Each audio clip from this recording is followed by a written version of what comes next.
It's May the 8th, year 2000, in George's kitchen. Gary Lockwood speaking.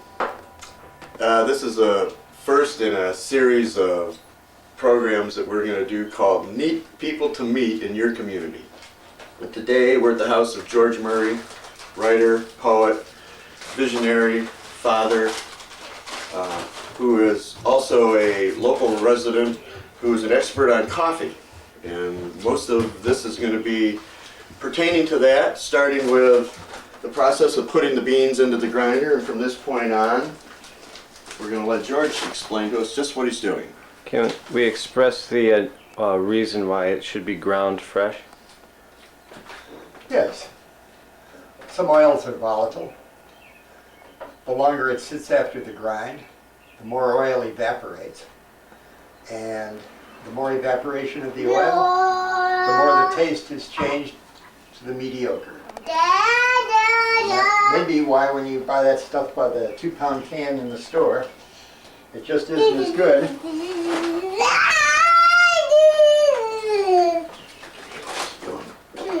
What we're going to try today is a new experiment. Just been fiddling around with it for a few weeks. The trick is to get a coffee that does everything simultaneously. And I may have found it here. For one thing, you got to go with organic beans, because coffee is a highly sprayed thing when it's sprayed at all. And the more of the poison sprays you get on there, the more it embitters the taste. So we start with organic beans. And what I found is that if you take 2 parts of a really deeply roasted espresso, look how dark that is, friend. Look how dark and oily. But actually a real good smell. If you take 2 parts of the deeply roasted beans, I call it espresso, and 1 part of this Guatemalan coffee from the highlands of Guatemala, and it's a medium roast. And what distinguishes the Guatemalan coffee, God knows why, from all the other coffees, is it's got such a rich flavor to it, not to mention smell. And you mix those 2 together, not only do you have all the richness of the oils that come out of the espresso, and the darkness, very important, that darkness. Anytime you can read the newspaper through your cup of coffee, you've got problems, friends. So a little bit of espresso solves that. We're going to grind it up here. Some folks say you ought to grind it down to a fine powder. But that's not necessary, and I'll tell you why in a second here. As soon as we shut off this sound.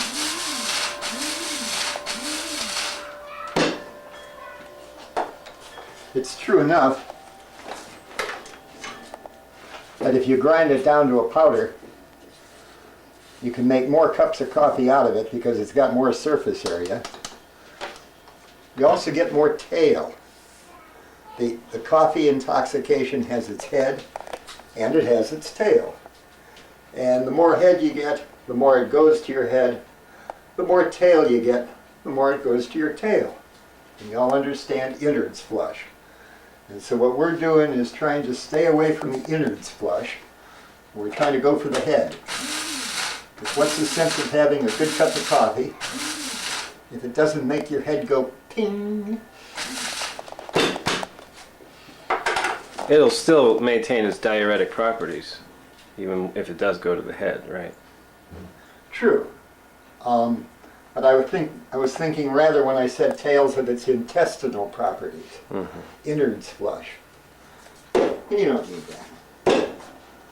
If you're doing your veggies and your salad every day, that's all you need, so you can use the coffee just to go straight to your head. So here's what it looks like. Now, the formula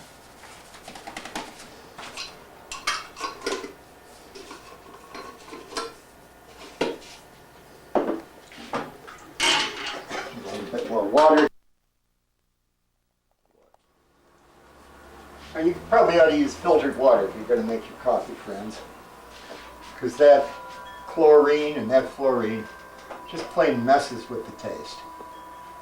And some folks say you ought to use distilled water, but that's all right. Just filter it a little bit, get rid of the chlorine. You'll have a beautiful cup of coffee. Imagine starting every day with a beautiful cup of coffee. How it changes everything. So that's what we're concentrating on right here. And we're going to use the French press because it seems to do everything you possibly want it to do, including speed. I'm going to talk about speed in a second. But the first thing is, I got to tell you, I started out doing camp coffee, and that was always very good coffee. But the two problems with camp coffee are this. One, you got to have a strainer. And two, the first cup is perfect, but unless you can drink the first cup in 3.5 minutes or something like that, the second cup is just going to be sitting around in the grounds and picking up more tailings. And you don't need more tailings. And what the French press does is it lets the coffee steep, and after it's finished steeping for whatever the time is, and I'm going to tell you about time in a second here, then this strainer comes along and just pushes all the grounds down to the very bottom of the pot so that what you're pouring is all clean. And even if the coffee sits in there for 5 or 10 minutes till you're ready to pour your second cup, even then it's taken up so little of the grind that you have very little tail. To this end, we come now to the coarseness of the grind that I've allowed here. To this end, if you just put more coffee in your pot and spend less time letting it steep, you get the same results as if you put less coffee in your pot and let it steep more, except for the ratio between heads and tails.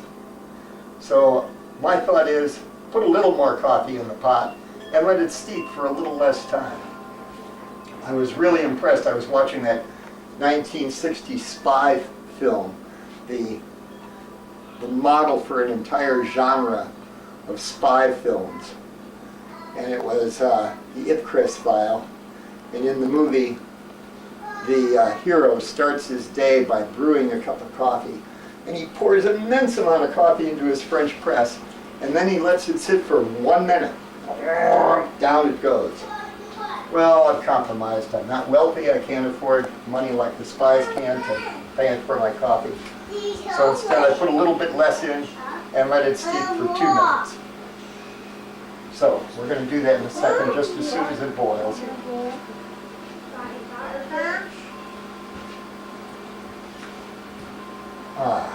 May as well shut that off for a moment. Till the water gets hot. That was good. Yeah.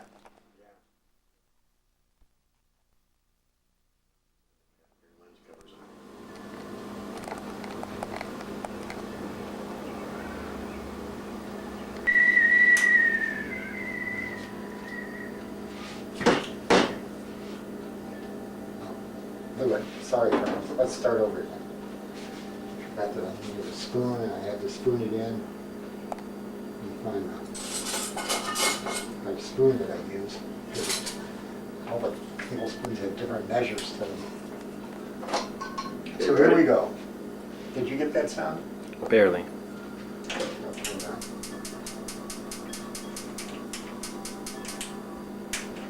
I won't turn it on. Just a second. So we're going to do 8. We're going to do 8 level tablespoons in here, just to get a 3-cup pot.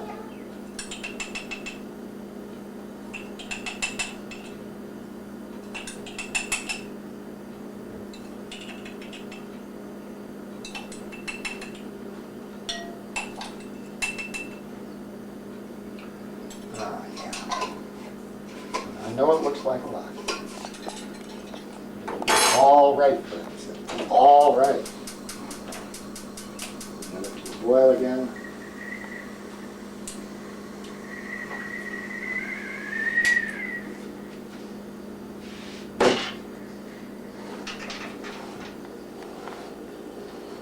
around a little bit, make sure all that coffee gets soaked.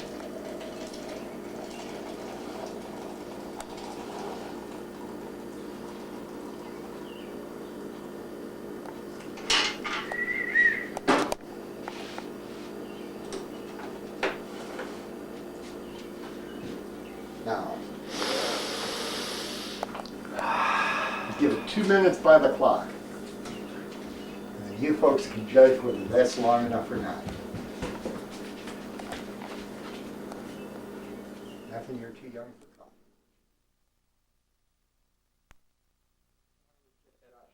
Because the fact is, he comes into the morning when I'm having the coffee.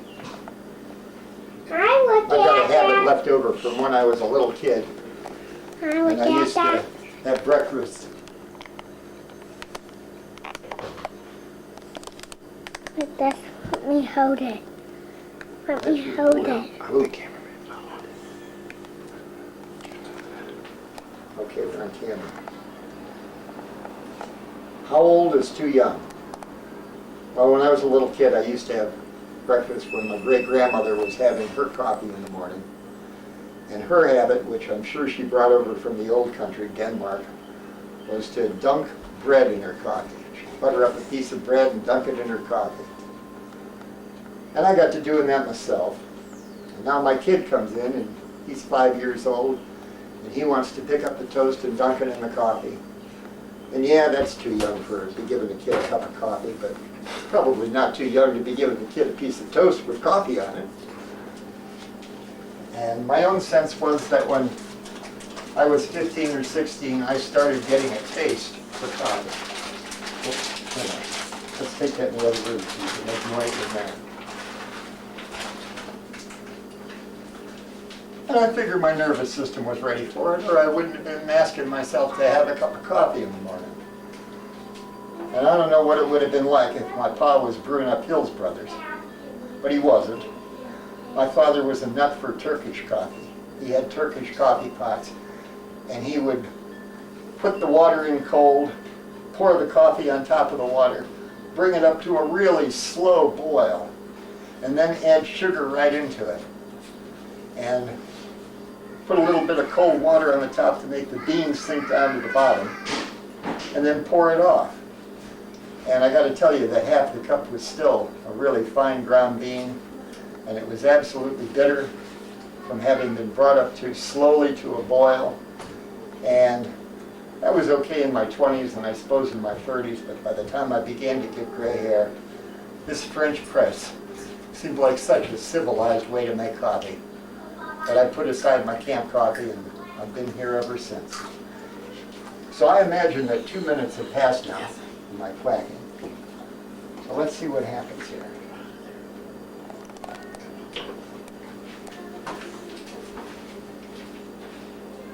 Now that foam floating on the top, there's a lot of the oils in it.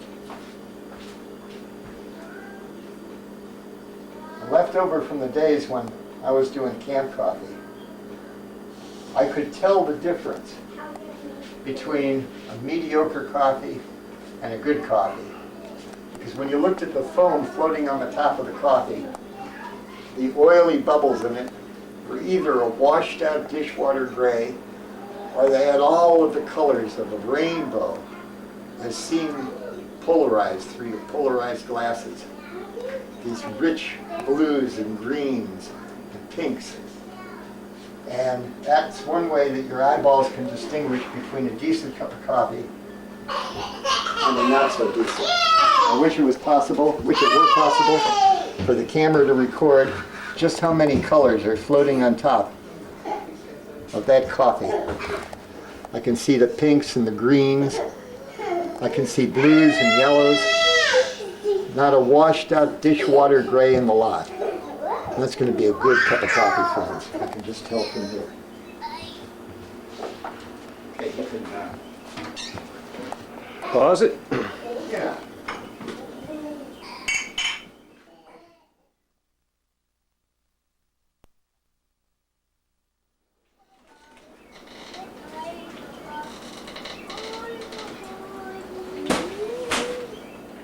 If you folks are watching this carefully, you see that this isn't completely black.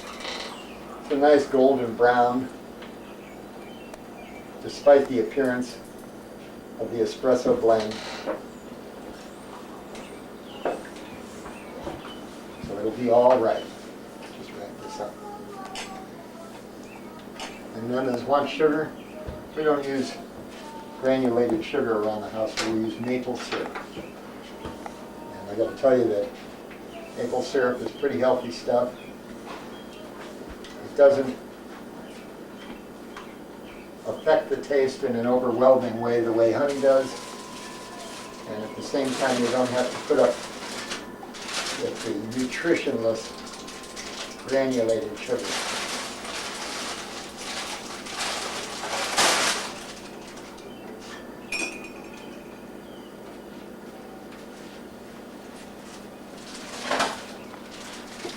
Excuse me. Excuse me. Please leave the kitchen. We're in the middle of stuff here and we're making all kinds of noise.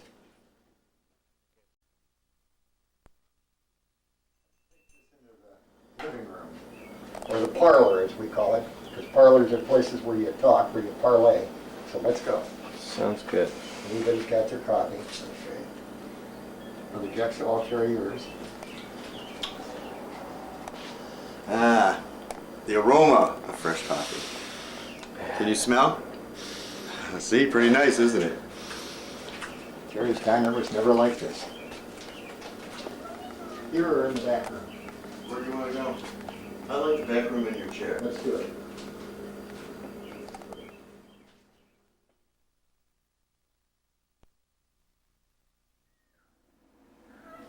We're sitting in the office, as we call it. This is George's space at his house. And what I'm curious is, where did this knowledge of coffee come from a white guy from Kent, Ohio? It was a fluke. I was out at the West Point Market.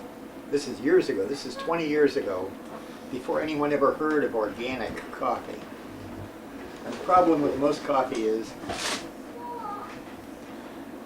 it gets bugs. They grow it in plantations. There's nothing there but the coffee bushes, and the bugs come in. And to this end, coffee invented caffeine. The DNA invented caffeine to keep the bugs away, because it's a toxin. Just zaps their little brains. And it works fine as long as you have a coffee bush growing alongside some other bush and a banana tree in the background. But when you start planting 1,000 trees side by side, it no longer works, so you got to spray.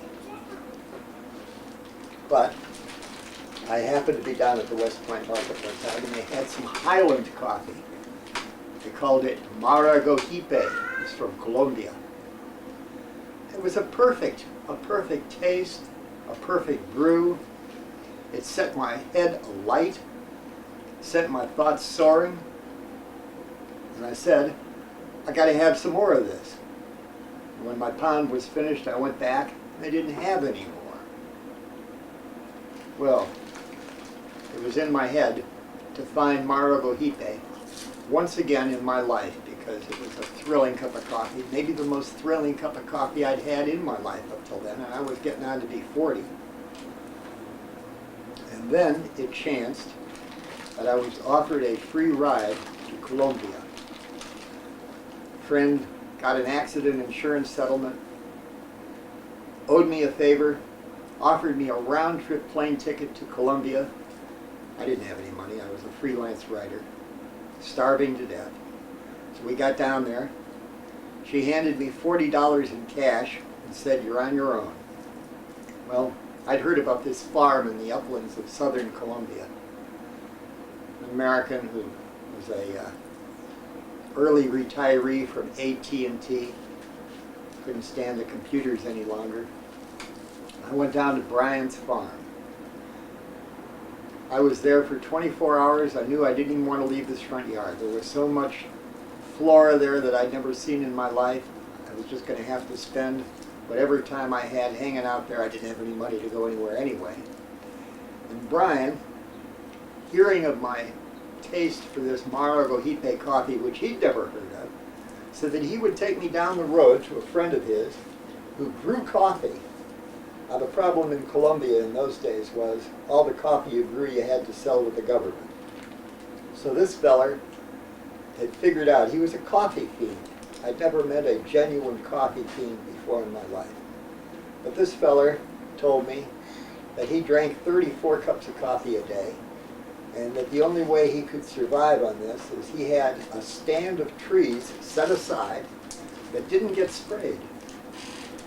He had them growing the way they grew old-fashioned. In the old-fashioned days, they weren't part of a grouping of coffee plants. They were just trees set among the bananas and the other flora. And he would go out, had his crew work in the back 40 so they could sell the coffee to the government, keep his fantasy alive. He would go out and pick the beans himself individually off his trees when they were ripe, when they reached that peak of red color. They look like cherries. And the object of the game is you take the cherries and you soak them in water for 24 hours and you just rub them across a board, and all of that cherry outer coating comes out, and you're left with the seed, which is the coffee bean. And then he would dry that for 24 hours in the sun and bring it in the house and grind it up with a mortar and pestle and make himself a cup of coffee. He'd start out with, he had a pan that he beat the bottom down on, so it was a round bottom pan, and it would just fit in the grill work of his gas stove up there in the hills. And then he'd pour the green bean into the round bottom pan, turn up the heat, let it get hot, and as it began to smoke, he'd start stirring, and stir, and stir, and stir. And every moment it was on there, the beans would shift their color from the green that they started out with, first to a very light brown, a tawny brown, and then deeper and deeper and deeper. And he said the trick is to remove it from the fire before it gets to the color you want, because if you let it go that far to the color you want, by the time you've cooled it down again, it's already too far. And of course, being as he was doing 34 of these cups a day, and he'd probably been doing it for 20 years at that point, he knew just when to take it off the fire. So I watched this, and he got it off the fire and cooled it down and hit it with a mortar and pestle and poured the hot water on top of it. And there it was, 2 perfect cups of coffee. And he said he'd never heard of Margarita either, but it didn't matter because he was giving me a righteous cup of coffee. And it was, friends. It was the sweetest cup of coffee I'd ever had, and there was no sugar in it. It was just by itself. And that's how I got acquainted with organic coffee. At that moment, I knew that that was the way to go. And that was in 1976.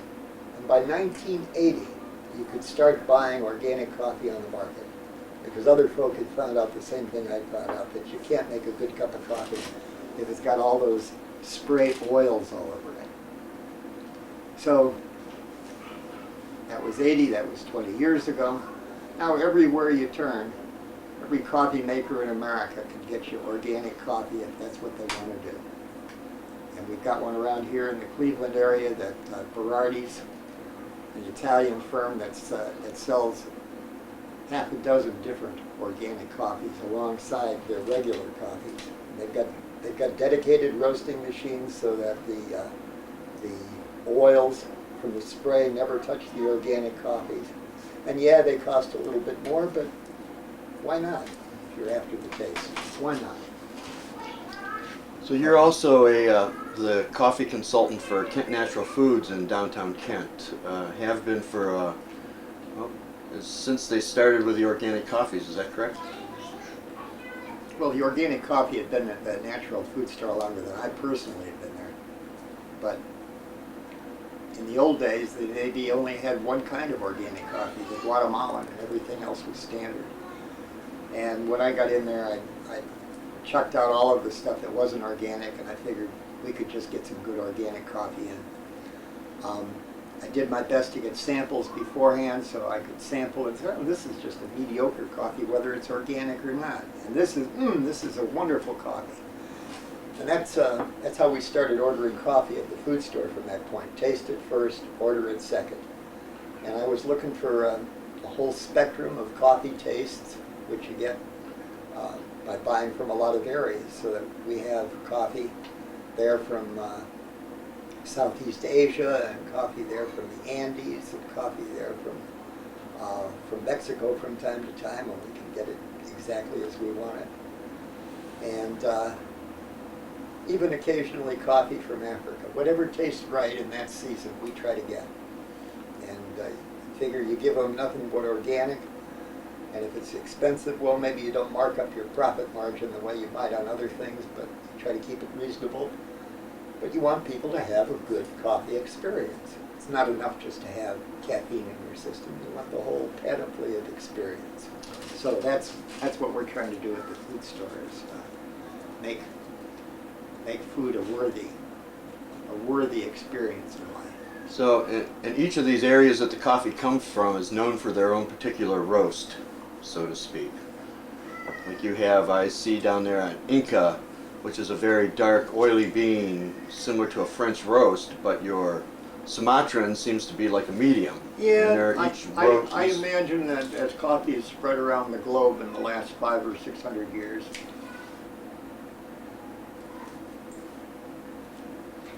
different peoples have come up with different ideas about what they feel is the perfect cup of coffee.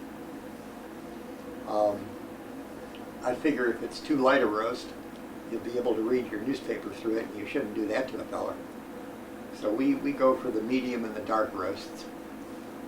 And we try to decide, as Americans, what's our flavor in coffee? And we're still learning that. We're young folk. Europeans, they all go for the dark stuff. Well, also I understand that part of the process with the organic coffee too, the people that get it, quite often more of the profits actually go to the farmer that grows the coffee. Unlike bulk coffees where the middleman makes the cash and the farmers don't. At least in Colombia, the middleman, of course, was the government itself, and they had, in the old days, the rules going that if you grew coffee, you had to sell it to the government. And so there was no inclination to do anything except produce to the maximum, which encouraged spraying. But then entrepreneurs from here and there, I guess, went down to Colombia and started talking to the growers, such as that fella up in Ponce and along the Ponce River in Colombia, who first showed me that you could drink 34 cups of coffee a day if you don't mind me being a mystic. And they talked to folk like him and said, look, we'll pay you more. And I don't know what that meant in terms of greasing the government, or whether you could get the American consulate to speak in your behalf so that you could deal directly with the grower. But they did. And once they're dealing with the grower, they could afford to pay the grower more, and at that point the grower could afford to grow the coffee without the spray, just because they knew that they were going to get their price for it. So at this point, maybe organic coffee represents only 5% of the whole marketplace. But man, if that means 5% of the coffee is worth drinking, and the other 95%, and that's the problem with spray. It'll give you 1 million cups of coffee instead of just 10,000. But what's the sense of having the million if you can't drink it right? Well, the bottom line is your health. What price do you put on your health? Do you want to put pesticides into your system, or would you choose nervous not to? ailments and whatnot? Yeah. So if anybody needs more information on organic coffee, they can stop in at Kent Natural Foods, downtown Kent, open 6 days a week, celebrating their 30th year serving the community in Northern Ohio.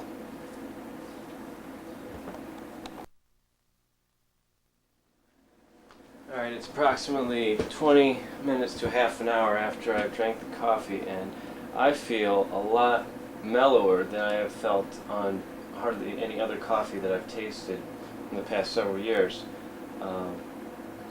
I wonder about people's nervous reactions and how some people who drink Susan's coffee here in Kent are instantly wired for the rest of the day. And, in children, is there any truth to the rumor about it mellows children out, the caffeine does? Well, they give kids Ritalin in the school system to mellow them out, don't they? Which is a sure sign that we ought to be regulating the sale of coffee by prescription only or something like that. No. But yeah, it mellows us out. Personally, I feel elated right now. I've just about finished my cup of coffee here, and in context, it's my third cup of coffee this morning. I'm nowhere near to catching up to that fellow in Columbia who does 34 cups a day. But as long as we're talking about reactions to coffee, let me snap back to him, because in those parts of the country they didn't have electricity very much 20 years ago. And one night about 3 in the morning we were hiking up the hill, had to go past the coffee grower's house en route to our own. And we were stumbling around in the dark because it was a new moon night. And as we passed the guy's house at 3 o'clock in the morning, he hailed us from his front porch. He was sitting there in the dark, and he swore that he could see us just as clearly as if it was in the light of day. And I gotta believe that there is some relationship to him doing 34 cups of coffee in the course of every day of his life and being able to sit on his front porch at 3 in the morning. He said he never got much sleep, and see us just as clearly as in the daylight. Now that's impressive, and it's not something I want to do. I don't want to do 34 cups of coffee to find out whether it helps you to see more clearly in a way that matters.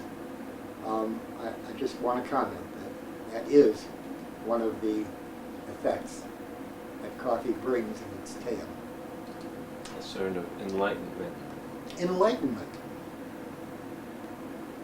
Yeah, if it enlightens the world around it, is that not enlightenment?